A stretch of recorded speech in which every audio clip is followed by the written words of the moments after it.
제가 저번에 설명한 게 데이터 모델링에 대해서 다시 써보면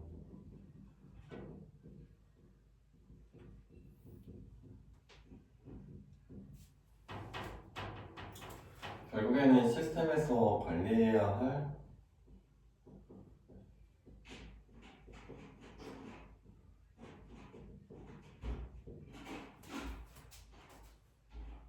데이터를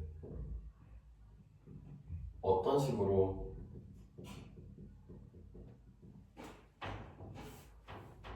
저장해야 효율적이면서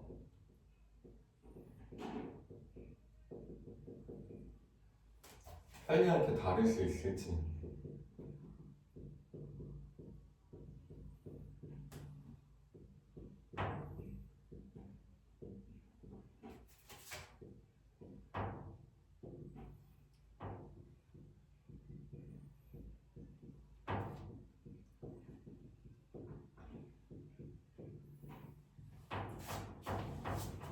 저번에 얘기했다시피 데이터 모델링이란 결국에는 시스템에서 관리해야 하는 데이터를 어떤 식으로 저장을 해야, 어떤 구조로 저장을 해야 우리가 사용하는 데 있어서 좀 더 효율적이면서 편리하게 사용할 수 있을지에 대해 고민을 해보고 그 고민을 토대로 설계하는 것입니다. 그래서 뭐 어제 같은 경우에는 관계를 얘기를 했는데 오늘은 관계의 유형에 대해서 말씀드리겠습니다. 저번에 말씀드린 관계의 내용은 우리가 결국에는 데이터 모델링을 하면은 엔티티를 도출을 하고 그 도출된 엔티티를 바탕으로 각각의 엔티티 간의 관계를 설정해줘야 한다고 얘기를 했고, 그 관계를 설정함에 있어서 세 가지 관점으로 관계수, 선택성, 식별자 상속이 어떤 식으로 이루어지는지 그거에 대해서 고민을 하고 관계를 설정을 해야 한다고 했습니다. 근데 오늘 말씀드린 것은 관계 유형. 관계 유형이 크게 네 가지로 나뉘어지는데 처음에는 기본 관계가 있고, 두 번째는 재개 관계,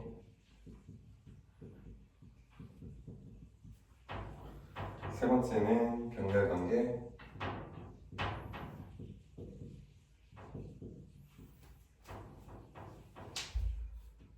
마지막으로 슈퍼 타입과 서브 타입.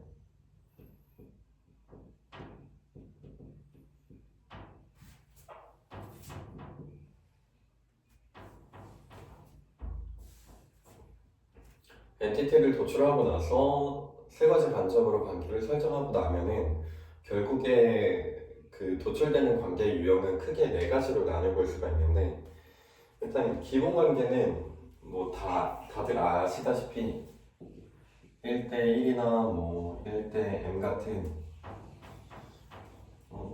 일반적인 구조고요.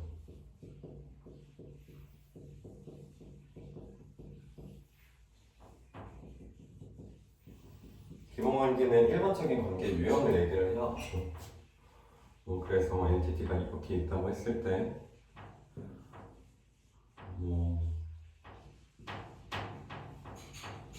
이런 식으로 표현을 할 수 있는 것들을 일반 기본 관계라고 하고, 재기 관계 같은 경우는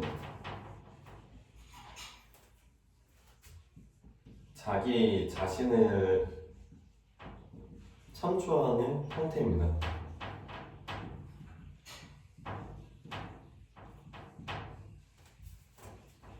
그래서 그림으로 그려보면은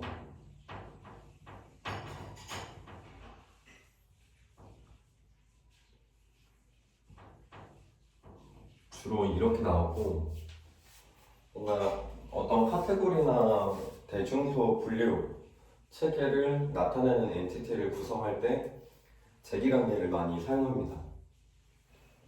또 재기관계에서 중요한 것이 아무래도 자기 자신을 참조를 하다 보니까 동적으로 무언가를 추가하기가 매우 편리합니다.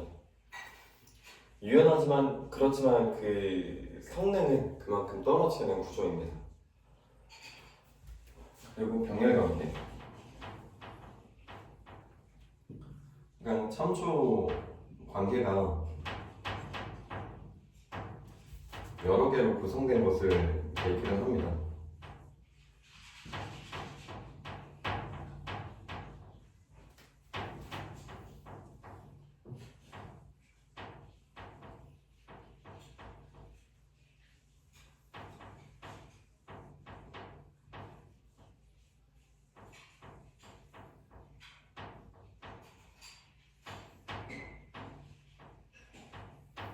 주로 고객과 어떤 계약,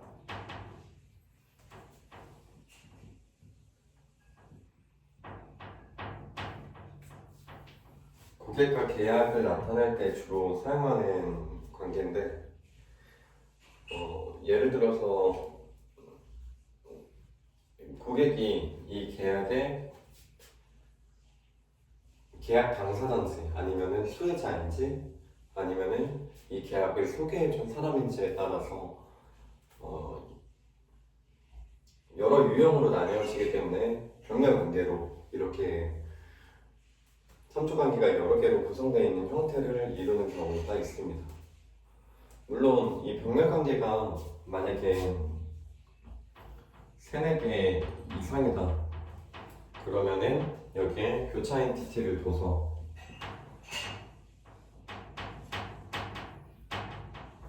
병렬 관계를 해석을 합니다. 그리고 슈퍼타입과 서브타입 관계는 뭐 앞서 이미 얘기를 했지만 공통적인 속성은 슈퍼타입에서 관리하고 그 개별적인 속성들은 서브타입에서 관리하는 구조죠. 그래서 뭐 부모 자식 관계,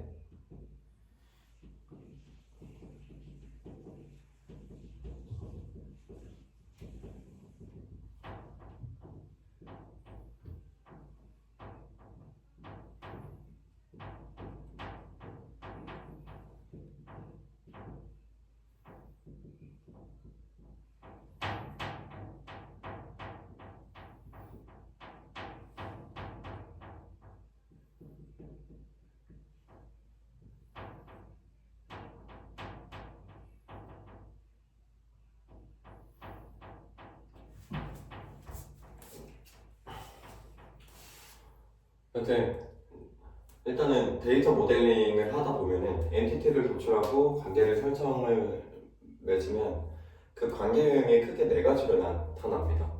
첫 번째는 기본 관계.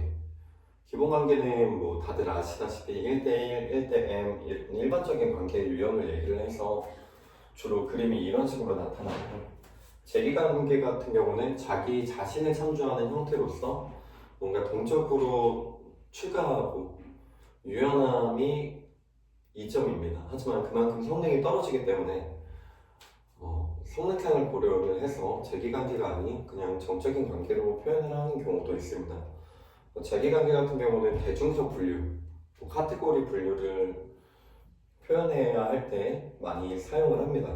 병렬관계 같은 경우는 각 엔티티가 있는데 참조 관계가 여러 개로 구성되어 있는 것을 얘기를 합니다. 그래서 우리가 보험이나 어떤 계약을 해야 되는 것을 생각을 해보면 그 계약을 소개해준 사람이 있고 그 계약을 한 사람이 있고 아니면 그 계약의 수혜자가 있지 않습니까? 그렇게 그 하나의 엔티티가 여러 개로 구성된 칼럼으로 들어갈 수 있는 경우에 이렇게 병렬 관계로 표현을 하는데, 병렬 관계 같은 경우는 그 참조 관계의 수가 만약에 3개, 4개 그 이상이 될 경우에는 그 참조 관계가 너무 복잡해지기 때문에 교차 엔티티를 둬서 그 병렬 관계를 해소하는 경우도 있습니다. 마지막으로 슈퍼타입과 서브타입인데, 제가 이전에 얘기했듯이 결국에는 하나의 엔티티가 있는데 그 엔티티가 또 세부적으로 나눠질 수가 있고, 그 과정에서 공통 속성은 슈퍼타입에서 관리를 하고 그 개별 속성들은 하위 타입에서 관리를 하는 경우가 있습니다. 그래서 대표적인 사례로 우리가 어떤 뭐 계약과 관련된 프로젝트를 진행한다고 했을 때 그 고객이라는 엔티티에는 또 개인 고객과 법인 고객으로 나눌 수 있기 때문에 이러한 경우에서 슈퍼타입과 서브타입을 사용을 합니다. 그래서 고객으로서의 공통적인 속성을 고객 엔티티에서 관리를 하고 그 개인 고객이나 법인 고객 각각이 가지고 있는 개별 속성들을 각각의 하위 엔티티에서 관리를 하는 구조입니다. 물론 성능상의 문제로 인해서 이렇게 슈퍼타입과 서브타입으로 구성을 했지만 성능상의 이점을 도모하기 위해서 다시 통합해서 관리하는 경우도 있습니다.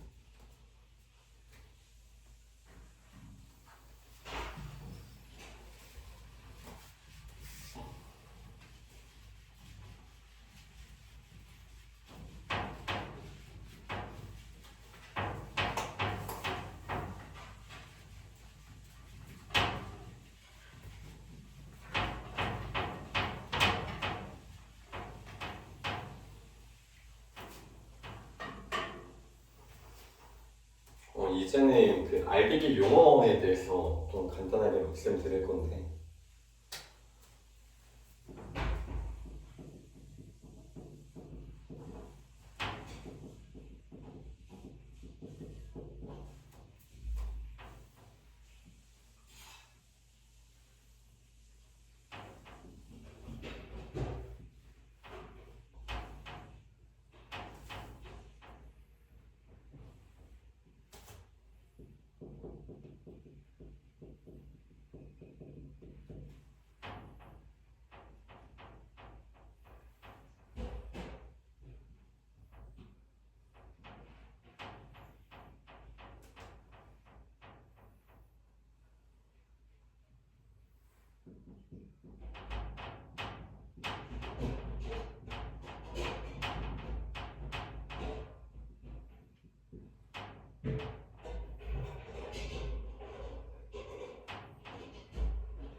결국에는 RDB 같은 경우는 데이터를 저장하는 기본 구조가 테이블이기 때문에 그 테이블을 또 릴레이션이라고도 얘기를 많이 하고 그 테이블을 보면은 제일 상단 부분에 그 칼럼 부분을 보면은 이제 뭐 식별자가 있고 특정 칼럼들이 정의가 되어 있지 않습니까? 그 부분을 바로 스키마라고 합니다. 그래서 스키마는 뭐 구조라고 생각을 하시면 될 것 같고 그래서 이 하나의 하나의 행들을 저희는 인스턴스라고 합니다. 그 테이블의 특정 데이터를 의미하죠. 그리고 이 열과 이 행이 맞닿는 이 교차 지점을 우리는 필드라고 해서 그 특정 데이터를 표현을 한다고 얘기를 합니다.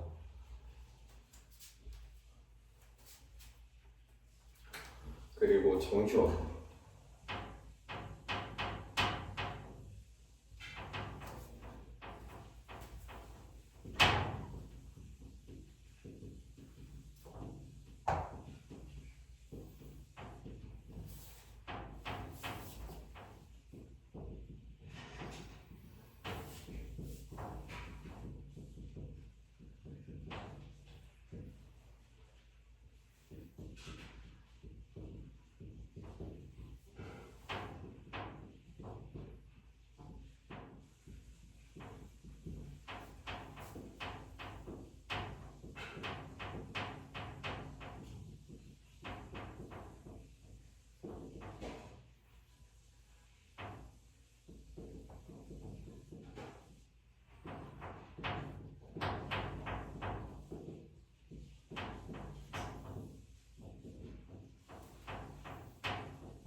정규화에 대해서 간단하게 얘기를 해보려고 하면, 잠시만요.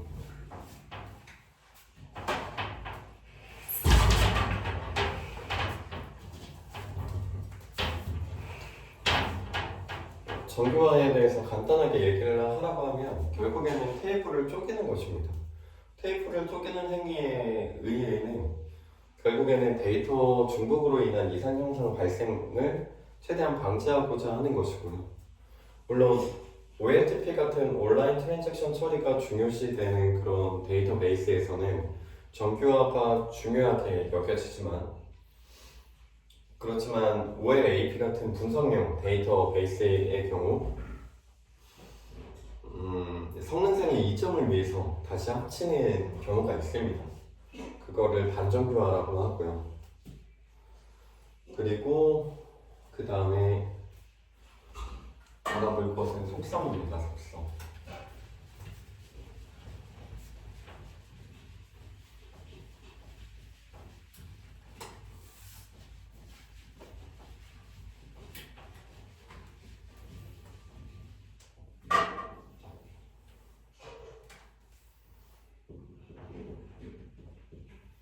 속성도 뭐 몇 가지 유형으로 나타나는데 일단은 단순 속성과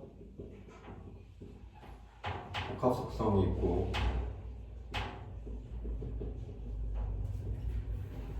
두 번째로 저장 속성과 파생 속성이 있으며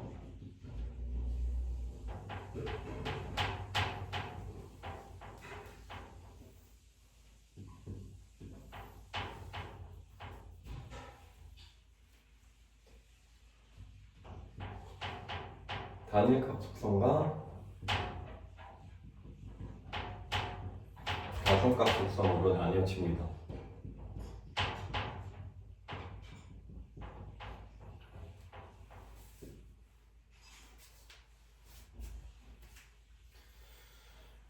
그 단순 속성 같은 경우는 분해할 수 없는 어떤 원자값을 의미를 하고 복합 속성 같은 경우는 그 단수 속성을 여러 개로 유지하고 있는 속성을 얘기를 합니다. 그래서 단순 속성은 분해할 수 없는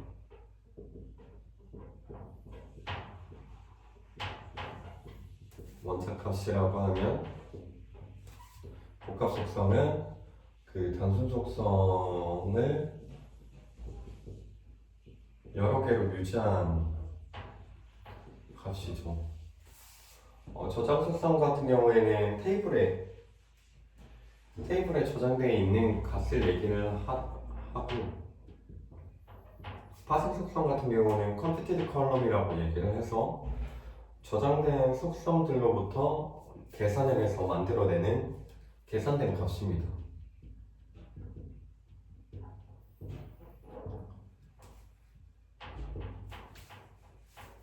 얘는 뭐 RDB에 보면은 뭐 테이블에 이렇게 데이터가 이렇게 들어가 있지 않겠습니까?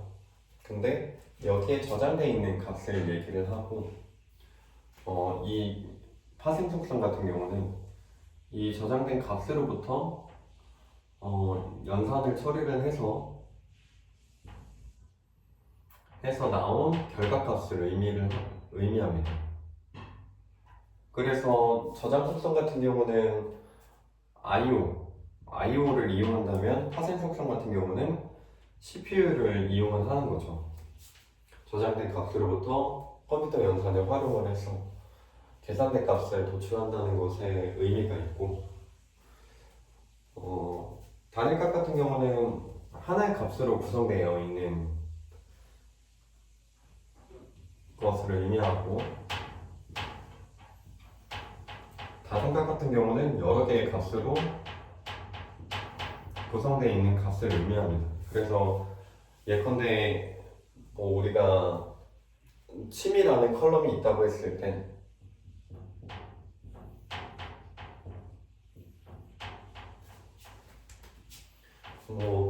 특정 데이터베이스에서는 취미를 하나만 야구, 농구 이렇게 저장을 하지만 뭐 다른 데이터베이스에서는 취미를 여러 개로 저장할 수 있지 않겠습니까?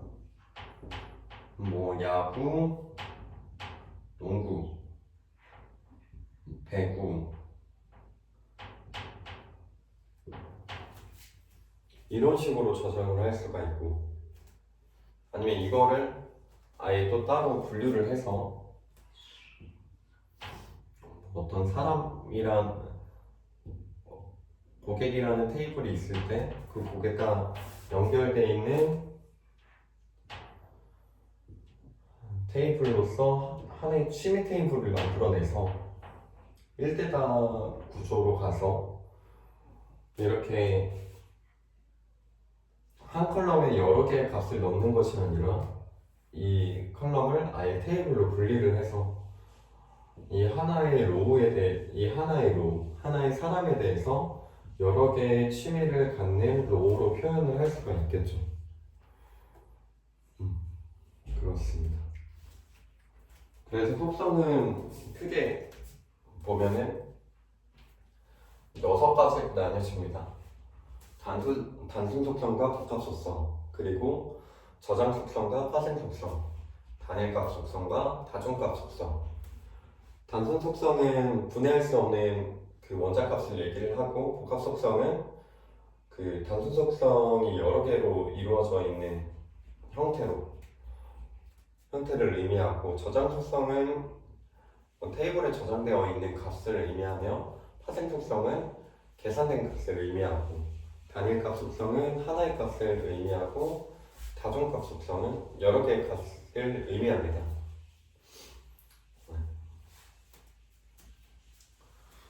그 다음에 식별자.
식별자 같은 경우는 결국에는 저희가 테이블에 여러 데이터를 넣을 텐데,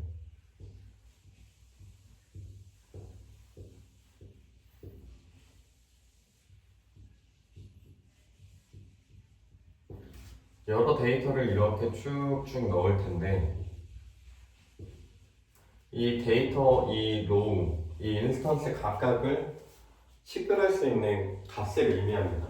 그래서 테이블에서 개별 로우를 식별할 수 있는 값을 식별자라고 하고, 식별자는 크게 4가지 속성을 특징을 만족을 해야 되는데 유일성, 그 테이블의 데이터를 표현을 할 때 이 식별자는 항상 유일해야 됩니다. 그냥 여러 개로 구성되면 안 된다는 얘기고, 최소성, 굳이 불필요하게 복잡하게 식별자를 구성하면 안 된다는 얘기입니다. 존재성, 항상 존재를 해야 되죠. 왜냐면은 결국에는 테이블에 있는 각각의 로우들 중에서 그 특정 로우, 고유한 로우를 식별할 수 있는 값이어야 되기 때문에 존재해야 하면서 또 변하면 안 되죠. 불변성을 만족을 해야 됩니다. 그래서 저 같은 경우는 식별자를 떠올릴 때 가장 딱 먼저 떠올리는 그 제약 조건은 난널이자 유니크입니다. 난널. 항상 존재를 해야 된다는 거죠. 그리고 유니크. 그 값들 중에 유일해야 되는 값이라는 거죠. 그리고 식별자는 크게 두 가지 형태로 나뉘어지는데 본질 식별자와 인조 식별자가 있습니다. 본질 식별자 같은 경우는 자연적으로 존재하는 것을 의미해서 뭐 예전에는 우리가 회원 테이블에서 식별자를 선정을 할 때 주로 주민등록번호를 활용을 해서, 왜냐하면 주민등록번호 같은 경우는 그 사람마다 각각 고유한 번호이기 때문에 주민등록번호를 많이 사용했지만, 물론 현재는 그 정책상 주민등록번호를 저장을 하면 안 되죠. 그러니까 요즘은 1년 번호를 많이 쓰고 있긴 한데, 아무튼 본질 식별자가 있고, 두 번째는 인조 식별자가 있습니다. 뭐 해당 테이블에서 저장되는 데이터 중에 마땅히 식별자로 활용할 그런 그 컬럼이 없으면은 인조 식별자를 사용합니다. 그래서 인조 식별자의 경우 인위적으로 생성한 값이라고 생각을 하시면 됩니다. 그래서 시퀀스를 생각을 해보면 결국에는 그 로우가 하나 생성될 때마다 1 증가하는 값을 넣어줄 수 있지 않습니까? 그런 것을 의미합니다.